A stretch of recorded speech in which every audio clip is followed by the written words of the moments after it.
September 6th, 1996. Tupac Shakur is the most successful hip-hop artist in the world. He's no different than the king of rock and roll, Elvis Presley. Tupac was a king of rap. To his legions of fans, he's the ultimate gangster rapper. Thug life, that's my comment. He's the angry voice of urban America. Yes, I am gonna say that I'm a thug. That's because I came from the gutter. People in the hood call him Black Jesus. They was like he was sent here to save us. But to the authorities and to his rivals within the world of hip-hop, he's seen as a threat. You know, America eats its babies. No matter what y'all think about me, I'm still your child, you know? He said many times, I'm going to die. I'm going to go out in a blaze of glory. And soon, that prophecy will come true. This is the story of the final hours in the life of Tupac Shakur.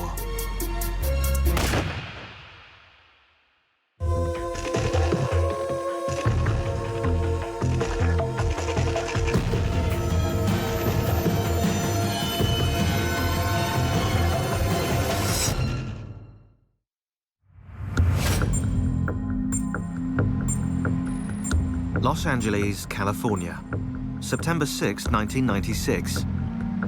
It's 11:30 p.m. and Tupac Shakur leaves Lacey Studios in downtown LA, where he's just finished shooting his latest video.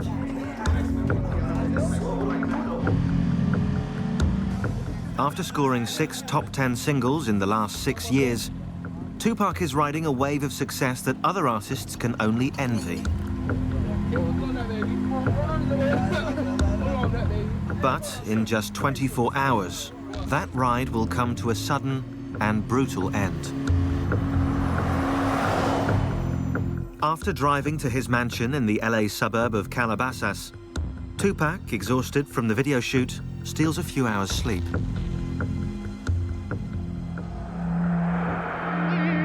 In the morning, his cousin, Jamal Hussein, reminds him that they have to leave on a trip to Las Vegas. Because our birthdays is in the same month, he wanted me to celebrate our birthdays together in Vegas.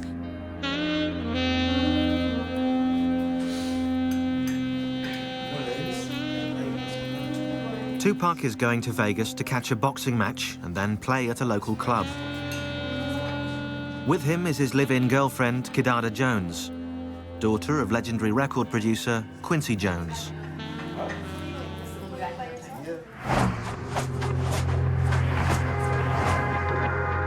Within hours, they hit the road.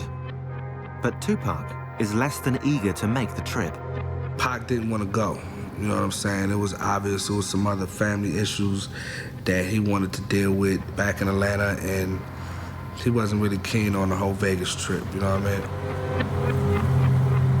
But at the urging of his manager, Tupac goes along with the plan. It will be the last trip he ever takes.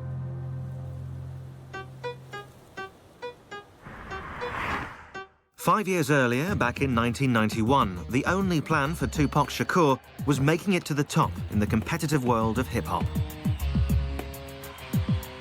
And with his first album, Tupacalypse Now, Tupac was well on his way.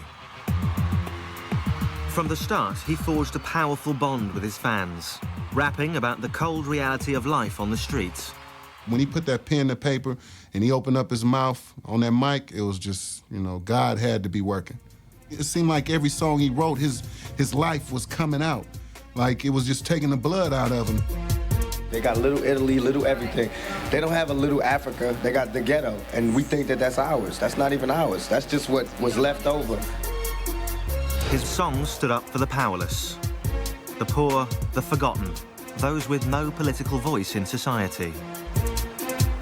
In 1994, Shakur clearly spelled out his philosophy in an album entitled Thug Life. But he wanted the ones who didn't think nobody gave a to see that he gave a. Thug Life, the hate you gave little infants. Everyone. Thug Life isn't just something for me. Thug Life is for you too. Anybody. It's all the that society throws at you. Thug life is about choices. When you make the wrong choices, you end up in a life that you don't really want to be in. And that's what thug life is, against all odds. I'ma still make it. Tupac even had his political creed etched onto his skin. And all his tattoos meant something. He had 50 with an AK-47 tattooed on him. And what he believed is that 50 black men can do anything, if they put their mind to it, and they were all pulling at the same time in the same direction. Fans fell in love with his swagger and with his utter refusal to tone down his message. Was it incendiary? Was it crazy? Were the kids screaming at his concerts? Were girls tearing off their shirts? Were guys, like, you know, saluting with the pistol salute in the air? Yes, they were doing all that. And, I mean, that's hip-hop, that's rock and roll. Tupac's appeal went way beyond the ghetto, pulling in white, middle-class suburban kids who enjoyed the danger he brought from the other side of the tracks. Whether it was his energy or, you know, his force or his excitement or, you know, whatever it was, I believe that he connected with men and women and black and white and old and young. He always kind of had this ideology that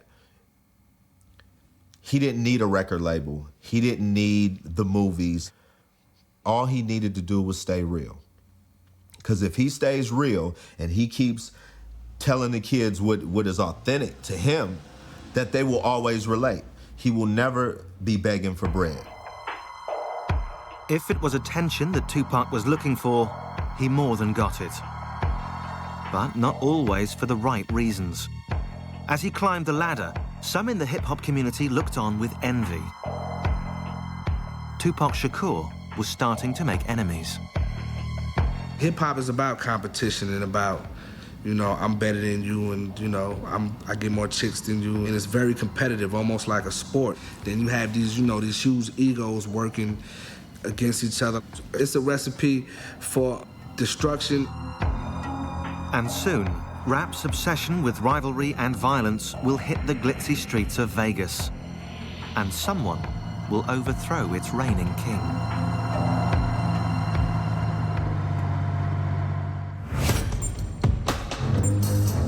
September 7th, 1996, 3 p.m. Tupac Shakur has arrived in Las Vegas, Nevada, where he's scheduled to watch a boxing match and perform at a local club. It's a performance he will never get a chance to give. In less than 9 hours, he'll be gunned down in cold blood. After leaving his girlfriend and cousin behind at the hotel, Tupac kills time before the boxing match by hitting the casino tables. At his side is his trusted bodyguard, Frank Alexander. We get over to the MGM, and he's gambling again on the crap table, and he's winning. He's winning big. He's doing really well. Yeah, I remember when we got to Vegas, I think Pac had about 10 grand in his pocket, and it was burning a hole in his pocket. He was trying to get rid of it as fast as he could.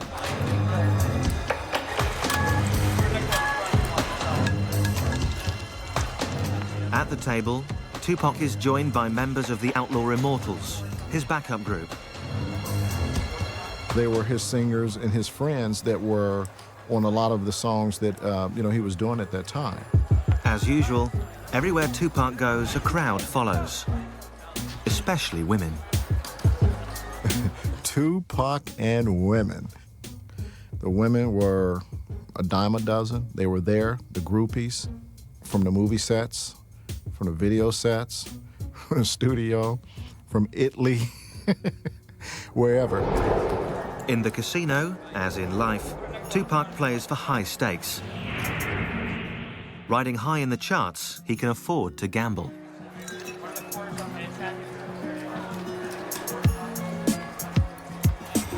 But 25 years earlier, on the streets of East Harlem, New York City, few would have laid bets on the future success of young Tupac Shakur. His mother, Afeni Shakur, a member of the radical Black Panther Party, was arrested and charged, along with 20 other members, for conspiring to blow up local buildings. I was captivated by the visualness of the Black Panther Party. I was captivated by the rationality of the Black Panther Party, and I was captivated by the sense of service of the Black Panther Party. For me, the Black Panther Party was a way to legitimately express my anger. Eventually acquitted of all charges and pregnant with Tupac, Afeni was released from jail after spending 15 months on and off behind bars. And on June 16th, 1971, she gave birth to Tupac Amaru Shakur, who she named after a South American Incan revolutionary, the name meaning Shining Serpent. So Shining Serpent is a brilliant spirit. I actually believed in 1971 that giving a child a name empowers him. But what did not help empower young Tupac was the absence of his father, also a Black Panther, who was rarely around. What he didn't have was that masculine figure in his life for a sustained period of time that would, you could go play ball with. Adding to that instability was crippling poverty, at times rendering Tupac and his mother homeless. But in 1986, despite those hardships, Afeni moved to Baltimore and managed to enroll her son in a unique public high school, the Baltimore School for the Arts. That was a really good experience for Tupac because the other students at the school were all artists. And the environment for artists is different. It's a lot freer. It's a lot less restrictive. In particular, he fell in love with acting and with rap music. I think Tupac always believed he could have it all. He could be an incredible and talented MC. He could be an incredible and talented actor. I think he saw no sort of boundaries or limits for, his potential. But in contrast to school, his life at home was stark. I had gotten hit by a man that I was having a relationship with. And that had a very bad reaction on my son because I wouldn't allow my son to beat the man up. And that was a real breach for Tupac internally.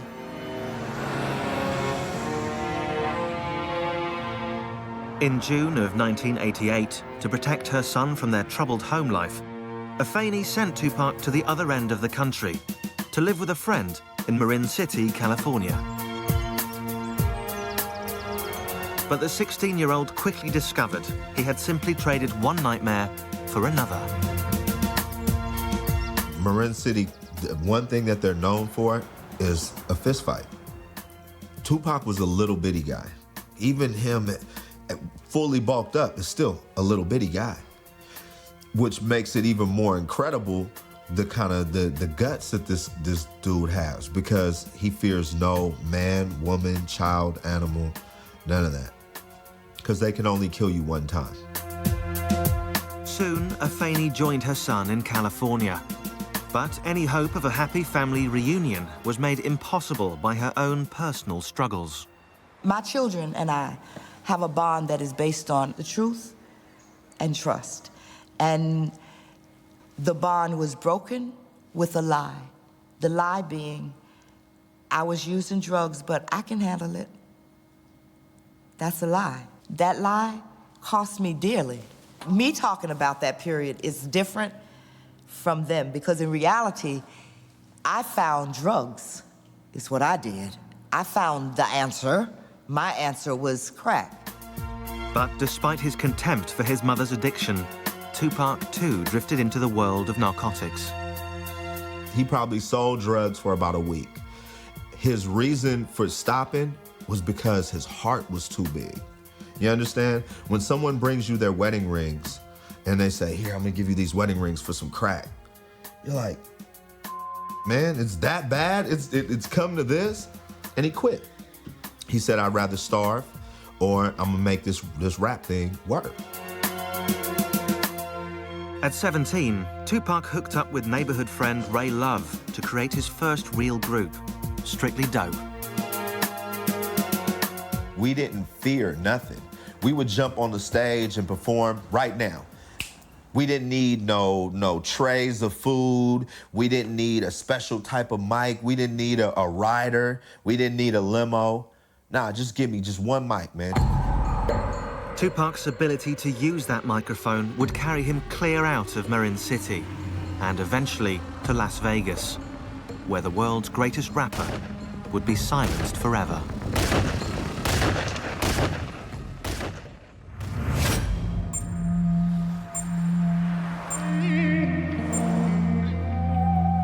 September 7th, 1996, 6:15 p.m.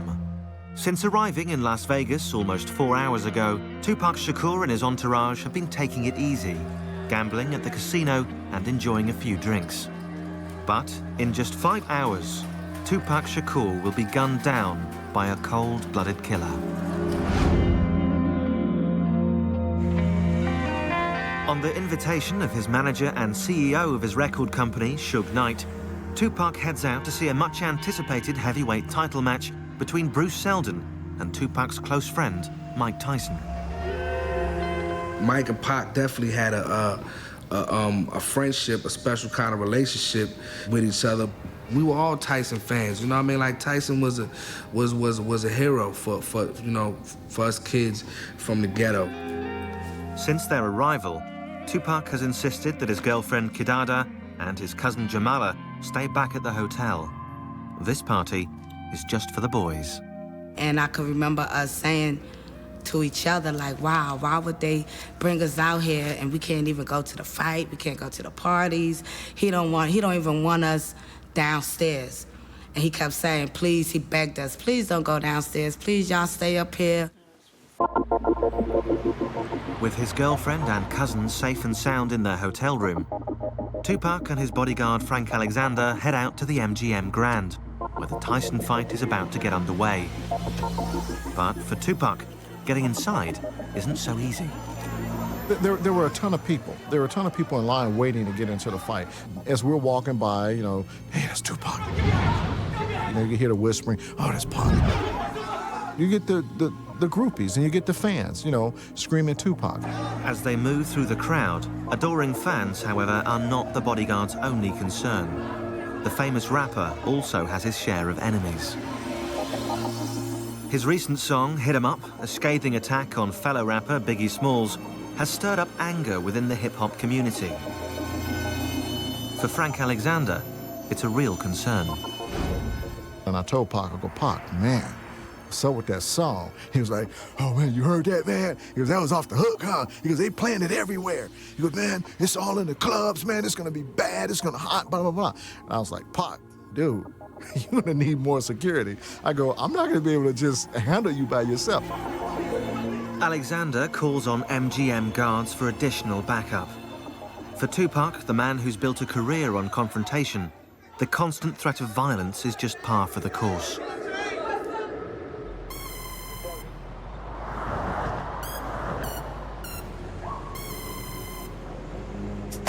But back in 1990, only 6 years earlier, few had ever even heard of Tupac Shakur. Still down and out in Marin City, California, and desperately trying to break into the music business, he caught the eye of established Oakland rapper Shock G, who offered Tupac a gig as a dancer in his group, Digital Underground. He saw Pac had no home to go back to, and, you know, he gave him an opportunity. It was just the break Tupac had been waiting for. Suddenly, the teenager was circling the planet on a world tour. Tupac had a lot of fun running around with Digital Underground. They were calling from Japan, and they were calling from London, and they were calling from Italy, and they were calling from Australia. A natural showman, Tupac graduated from just dancing to stepping up behind the mic. The move was an immediate success. Pac was a master at, he could take your style and do it a little bit different or a little bit better than you. And that was something. And so that's how he dealt with every situation. Soon, Tupac had his first record deal. And in November 1991, Tupacalypse Now was released. The album featured a strong and sometimes contradictory mix of violent anthems and compassionate social commentaries. about poverty, broken homes, and drug abuse. If you look at his music, he had songs that were so negative about women and talked about them like they were just nothing. And then he had a whole series of other songs where he was putting all women, mothers and black women and all women on such a pedestal. He was a complicated guy. In his writing, Tupac drew from his various experiences. Raised in a politically charged Black Panther home, exposed to the fine arts, and schooled on the streets. He was a poet, you know what I mean, first. I think Pac was just so in tune with himself that he can do whatever kind of song and not feel like if people hear it, they're gonna think I'm weak. He's a fan of himself as well. He would go, listen to what I said. Oh my God, the boy is nice. And this is how he would say it. He'd be like, oh my God, the boy is nice. Yo, Jamala, listen to this. This is how I kick it. And he would recite a little verse out that song. And he'd go, ooh, I'm so nice, I'm so nice. I'm killing them, I'm killing them. I'd be like, Pac, he is crazy. Since he was a kid, Tupac had also fantasized about becoming an actor. And in 1991, he made his second dream come true. He starred in the critically acclaimed film, Juice. Juice came out. When I went to go see it, the girls were screaming. That was fly. That was some to see. From the moment Juice came out, everybody was talking about Pac. It was just obvious that, you know, he was on the verge of something really major. That role helped him more than the music did. He would come downstairs and he would like spread his legs apart and his arms, shake his jewelry off and everything, pull his collar up and say, I'm a legend in my own time. And I would say, Dag, Pac, man, in another 10 years, you're gonna be the most powerful man in America. He was like, yeah, watch and see, I am. Things were looking good for Tupac. The following year, his mother, Afeni Shakur, now clean and sober, re-entered his life.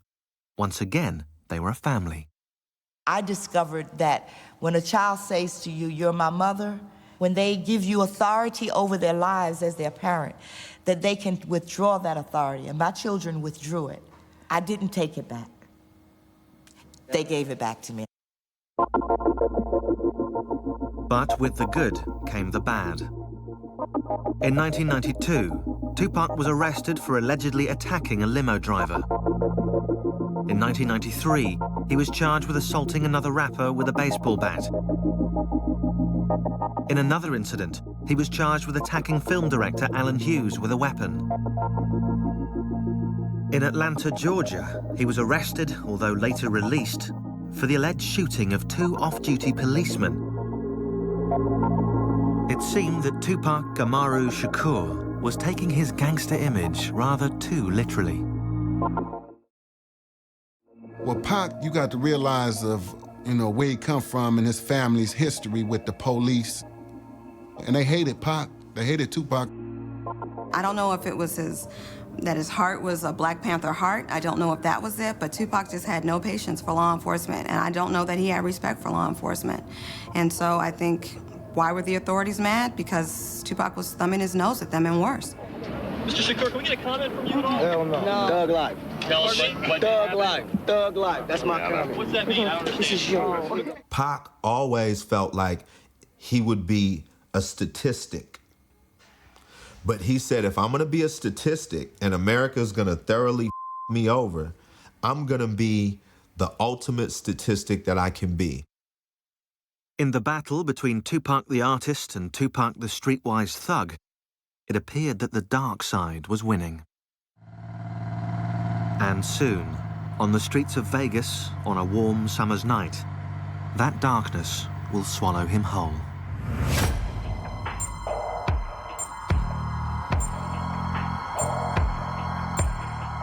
September 7th, 1996, 8:35 p.m. Tupac Shakur has just finished watching a boxing match at the MGM Grand, where his close friend Mike Tyson pulverized his opponent Bruce Seldon in less than 2 minutes. Backstage, Tupac is accompanied by Suge Knight, his manager and the owner of his record company, Death Row.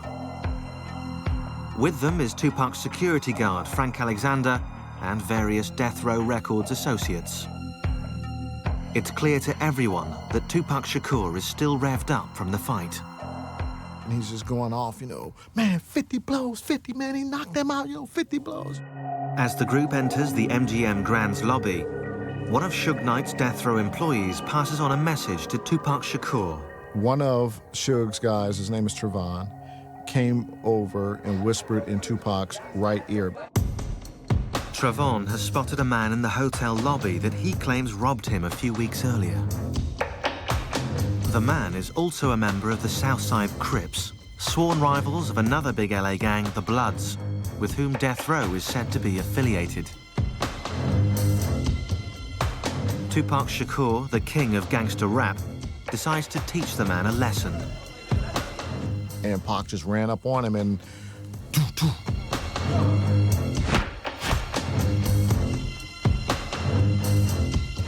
Fired up by the boxing match, the Death Row entourage, including its CEO, Suge Knight, joined Tupac in the feeding frenzy.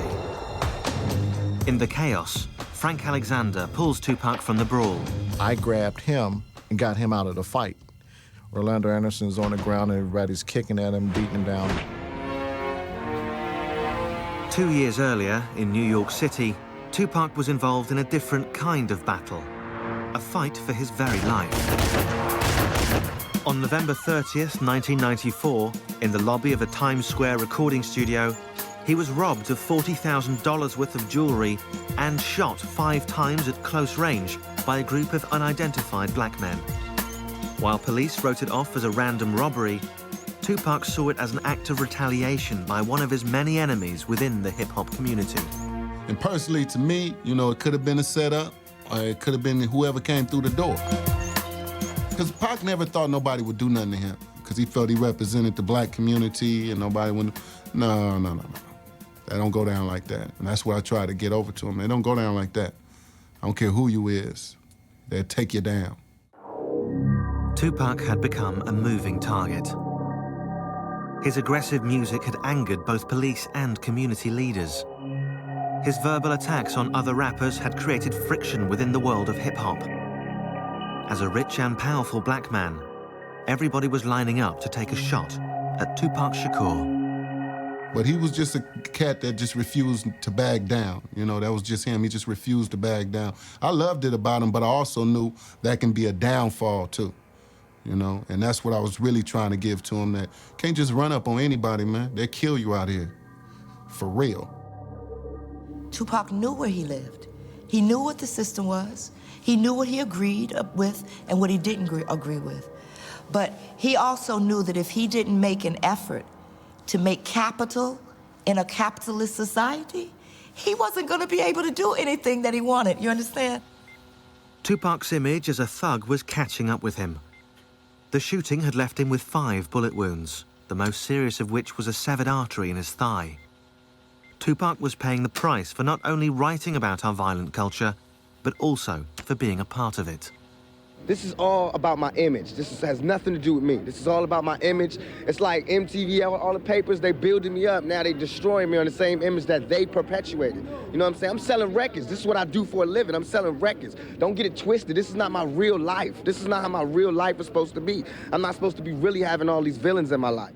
You can't blame a rapper for murders unless you're gonna blame Arnold Schwarzenegger for all the people he killed in Terminator. You know what I'm saying? How you gonna blame a rapper when we only speak it, and then you got actors who show it, but you don't blame them? Less than 5 hours after his operation, and against doctors' advice, Tupac Shakur checked himself out of the hospital. He had other problems to deal with. The rapper was due in court to face rape charges brought by a 19-year-old woman. Charges he angrily denied. Why am I in court? You know what I'm saying? Get my life ripped apart. But I'm here, I'm gonna go through it just to show that I have faith in the American system. But soon I'm gonna go crazy. Acquitted of sodomy and weapons charges, Tupac was instead convicted of forcibly touching the woman's buttocks, a felony sex abuse charge. He was given the maximum sentence, up to 4.5 years behind bars. To his legions of fans, it seemed that the law was making an example of Tupac Shakur. Pac was the one that had the biggest mouth and would say it the loudest and say it to anybody, you know what I'm saying? There was times where he said it even to his mother. I'm loud, I didn't shut up. But I didn't think they was gonna take it this serious. Me keep talking out, I didn't think it was gonna be a matter of life and death. What did you do? What happened? Can you tell us? While at the Clinton Correctional Facility in upstate New York, Tupac seemed to undergo a startling transformation. The king of gangster rap publicly denounced thug life. Well, you got to realize when Pac was in jail, you know, jail will make you start thinking. And you're gonna do anything you can to get out of jail, you know? So, to me, when he denounced thug life, it was like, you know, I'm only playing. Let me get up out of here. But getting out of there wasn't so simple. Obviously, Pac was in a dire position, being incarcerated and, you know, his money being dwindled down because of all the cases and, you know what I mean, fighting these bogus lawsuits and all of that. In exchange for signing with Death Row and taking him on as his manager, Suge Knight promised to get Tupac out on bail. And soon enough, the all-powerful godfather of hip-hop made it happen. I never saw the contract. I just remember the phone call. You know what I'm saying? Calling us saying, you know, I'm on Death Row now. You know, I just signed with Death Row. They tried to control Tupac. Even when they sent him to Death Row, they thought Suge was gonna be able to control him. But you know, that was just like putting a flame with some dynamite. That's gonna blow. Death Row put Tupac up at the posh Peninsula Hotel in LA to recuperate, re-energize, and get back on his feet. He was coming off a #1 album with Me Against the World and a #1 record with Dead Mama, so he was doing his own thing. It's not like he needed Death Row, but in a sense, he needed them at that moment because it's like, hey, they gave me a $1.4 million bail. You know what I'm saying? I need to get out of jail. The master agitator was free and eager to get back to what he knew best, holding up a mirror to society's ills. Once he got out, it was like all the anger that was built up while he was sitting in jail came out all at one time. But soon, in a hail of bullets, that mirror will be forever shattered.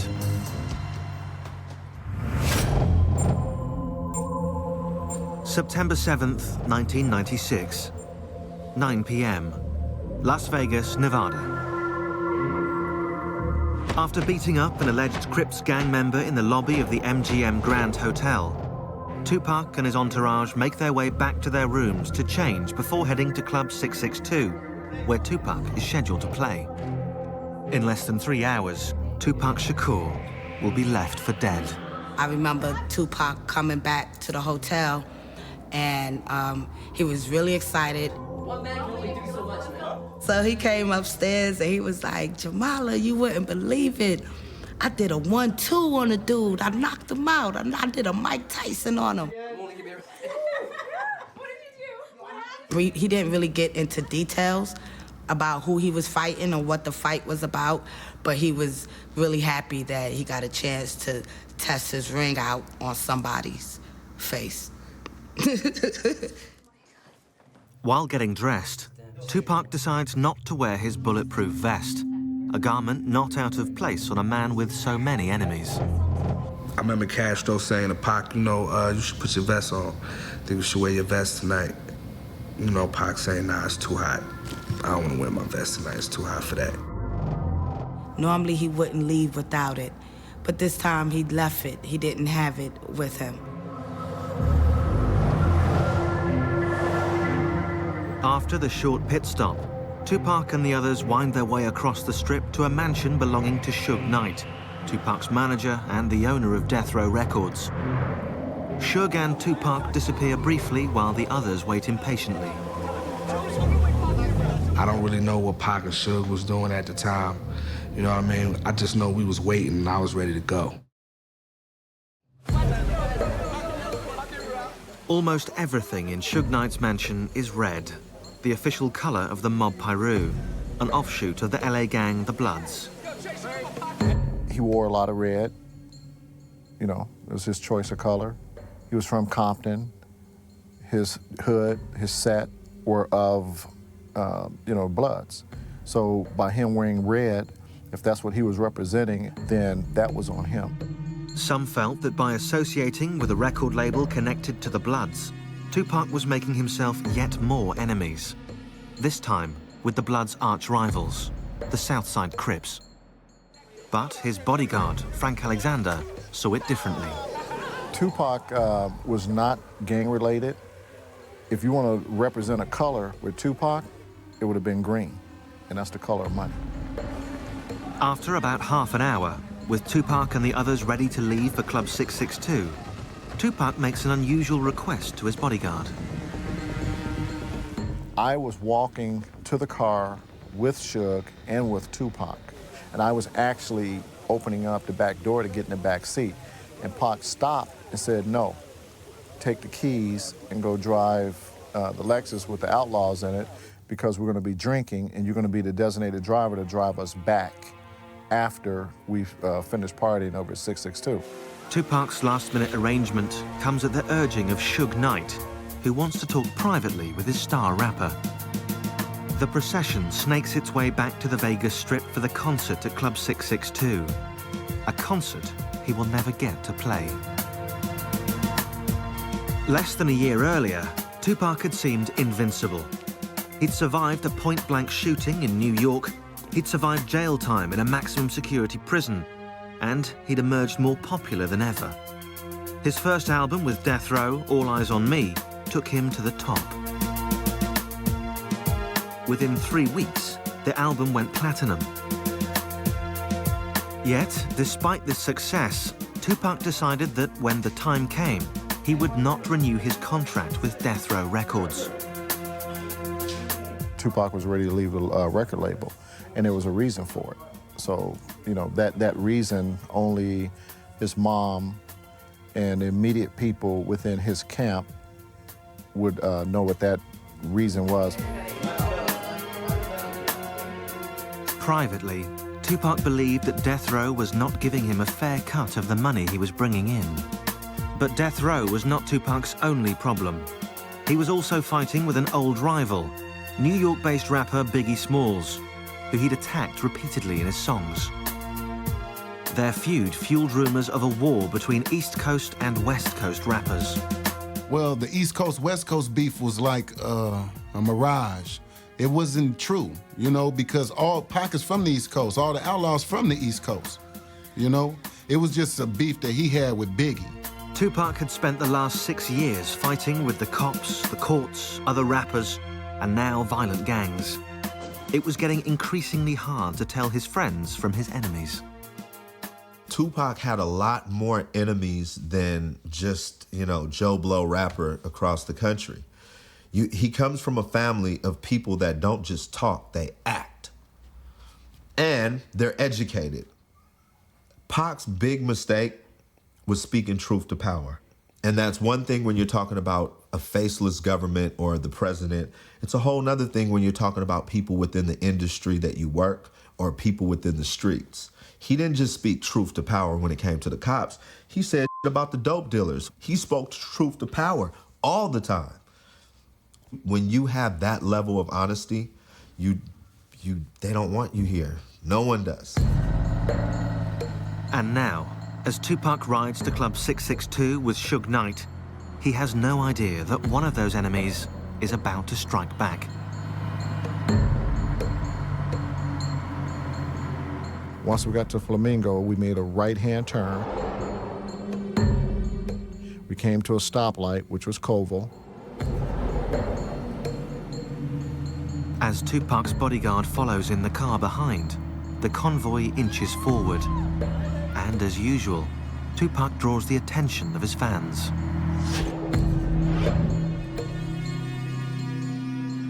Then, suddenly, out of nowhere, a white Cadillac. As they got closer to the BMW, the arm came out and the gun just started firing.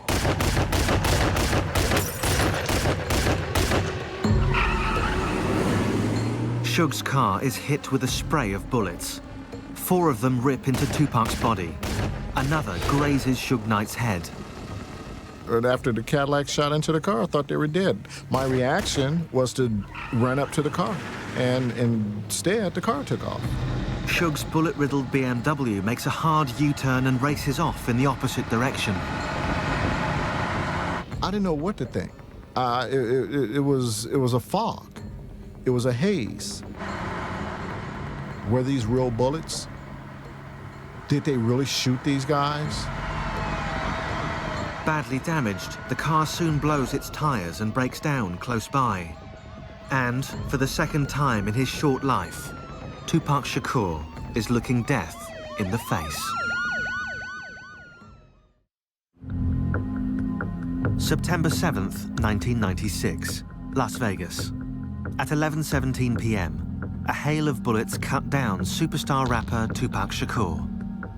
Mortally wounded with a punctured lung, he's rushed to University Medical Center, where he undergoes 2 emergency operations. His right lung is removed to stop internal bleeding, and he's induced into a coma from which he will never awake.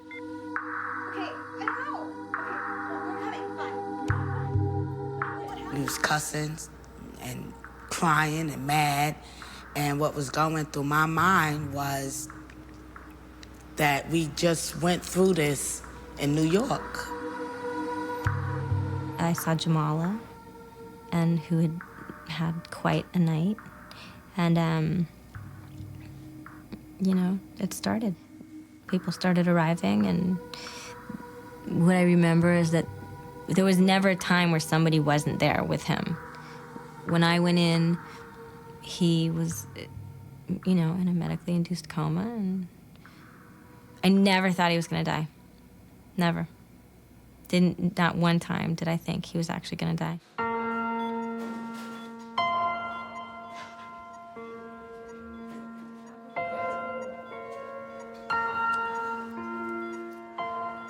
When I first seen Tupac on a hospital bed, and he had all these tubes connected to him, and I knew then that he was gonna have to fight for his life.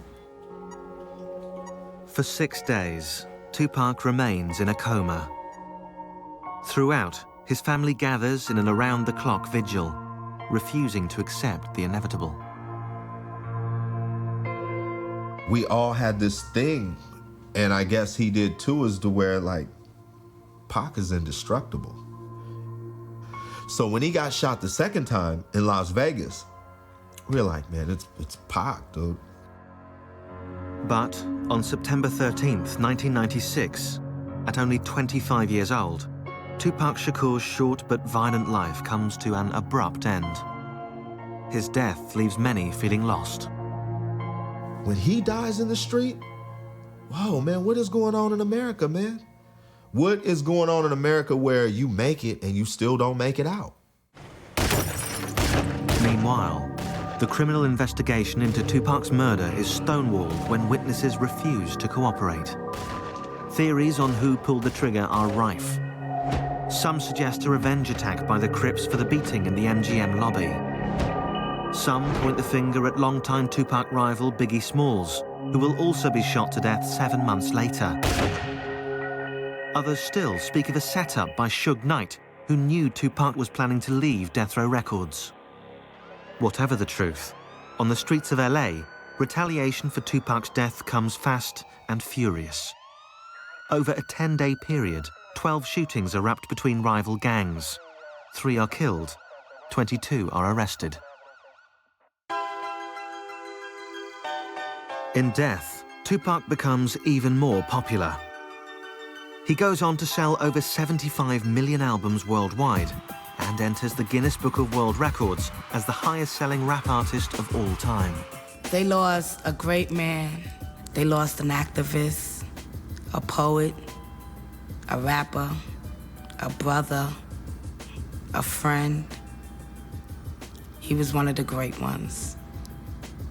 Yeah, he was. He's not a perfect person. He's not a perfect rap star. He's not a perfect pop star. I think people liked him all the more for that. That sense of humor, man, dude was funny. It's not all, not all what you see, the toughness and the bravado and all of that. We did more laughing than we did any of that tough gangster. His mother, Afeni, takes the family reins. In 1997, the Tupac Shakur Foundation is created to provide training and support for creative students. That same year, the University of California, Berkeley, offers a course entitled The Poetry and History of Tupac Shakur. I speak to him all the time because it matters to me what he thinks about what we're doing. It matters to me. So I believe that he hears me. To this day, Tupac Shakur's killer has never been found.